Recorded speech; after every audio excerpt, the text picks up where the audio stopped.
sediakan hidangan di hadapan lawanku.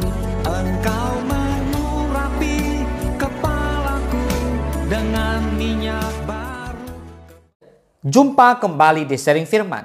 Tema Sharing Firman hari ini adalah kasih karunia dan damai sejahtera. Efesus 1 ayat ke-1 dan 2 dari Paulus, Rasul Kristus Yesus oleh kehendak Allah kepada orang-orang kudus di Efesus, orang-orang percaya dalam Kristus Yesus.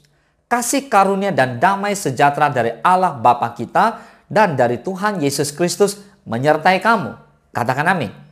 Saudara, apa makna sapaan Rasul Paulus yang berbunyi kasih karunia dan damai sejahtera? Mari kita lihat. Jika kamu membaca salah satu surat Paulus, kamu akan melihat bahwa Paulus memiliki format tertentu ketika dia menulis kepada gereja-gereja. Paulus menulis salam dan memberitahu bahwa dia adalah penulis dan pengirim surat tersebut. Dia memberitahu kita bahwa surat ini ditujukan kepada orang-orang percaya di Efesus. Kemudian Paulus memberikan salam adat. Tapi bukan sekedar salam dengan sopan santun. Salam tersebut merupakan doa bagi orang-orang yang percaya kepada Yesus Kristus di Efesus. Paulus berdoa agar para pembaca dan pendengar kata-kata ini diberkati dengan kasih karunia dan damai sejahtera dari Allah Bapa kita dan dari Tuhan Yesus Kristus. Wow, fakta bahwa ia menunjukkan ini kepada orang-orang kudus menyeratkan bahwa surat ini telah menerima kasih karunia Tuhan. Rahmat berarti perkenanan. Kita tidak pantas dibenarkan dan dijadikan benar di hadapan Tuhan. Benar ya? Namun sebagai orang percaya, kita tidak pantas mendapatkan keselamatan.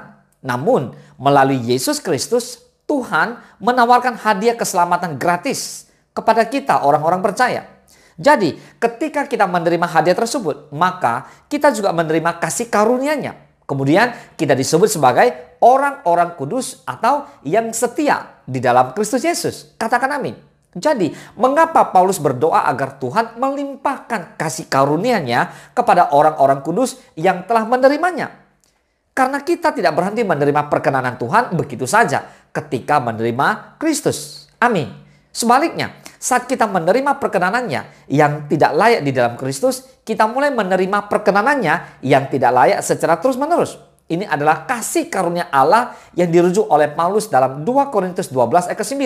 Cukuplah kasih karuniaku bagimu, sebab justru dalam kelemahanlah kuasaku menjadi sempurna. Amin. Ini adalah anugerah yang memampukan kita untuk melakukan apa yang Tuhan perintahkan. Ini adalah anugerah yang memberdayakan kita oleh Roh Kudus untuk hidup sebagaimana Yesus telah memanggil kita. Ini adalah anugerah yang menjaga kita dan bertahan sampai kita bertemu langsung dengannya. Katakan amin. Paulus juga memanjatkan doa untuk perdamaian kepada orang-orang kudus.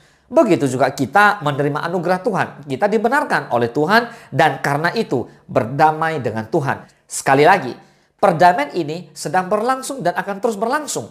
Sekarang kita berdamai dengan Tuhan sehingga kita terus mengalami kedamaian dari Tuhan dalam hidup kita. Ini adalah kedamaian yang menenangkan ketakutan kita dan memungkinkan kita untuk beristirahat dalam kedaulatannya.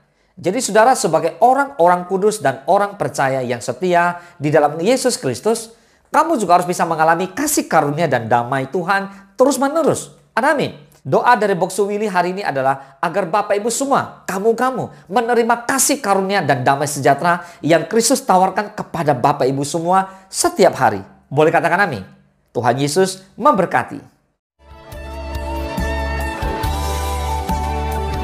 Engkau sediakan hidangan di hadapan lawanku.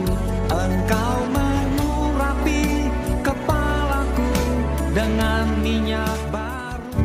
Ku sembah Kau Tuhan, ku sembah Kau Yesus. Ku tinggikan nama-Mu di atas segalanya. Ku sembah Kau Tuhan, ku sembah Kau Yesus. Ku tinggikan